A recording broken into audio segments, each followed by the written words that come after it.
In this video, we will anti-differentiate cosine cubed divided by the square root of sine x.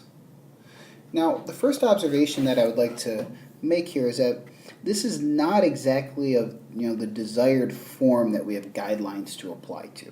This is not something of the form the integral sine to a power cosine to a power.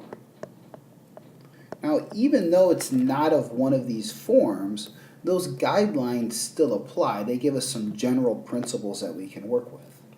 Seeing that we have this odd power of cosine in the top and you have this sine stuck in the square root, you might think, well, if I did a substitution, I would want to let u be equal to sine. So you would need a single cosine to be left over for your du. So using our power reduction technique, what we'll do is take one of those powers of cosine and we'll save it. And eventually it will play the role of du. And then what we'll need to do is take the remaining cosine squared terms and put them in terms of sine. So using our Pythagorean identity, cosine squared is 1 minus sine squared. We're still dividing by the square root of sine, and we're multiplying by the cosine x dx. So now we will use our substitution. We will let u be equal to sine, and du is the cosine x dx term that we had left over. So note that even though it's not in that desired form, this power reduction technique still applies perfectly in this situation. So the u substitution gives us the antiderivative of 1 minus u squared over the square root of u du. And once again, now that we have applied our substitution, we really are in this ideal case.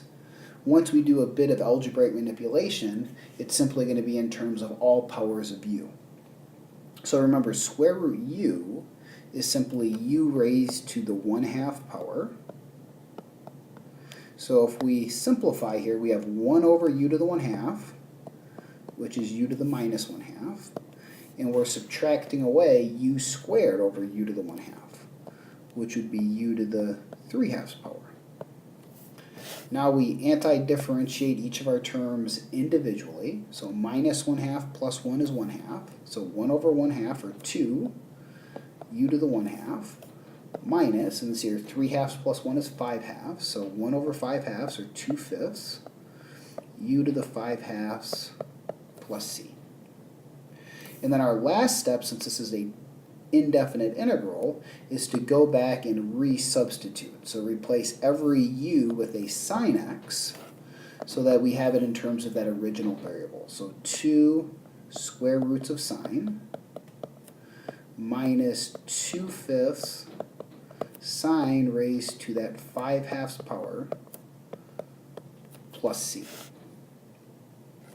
So once again, kind of an overall observation, you don't necessarily need it to be in this sine to a power, cosine to a power form like we have for our guidelines.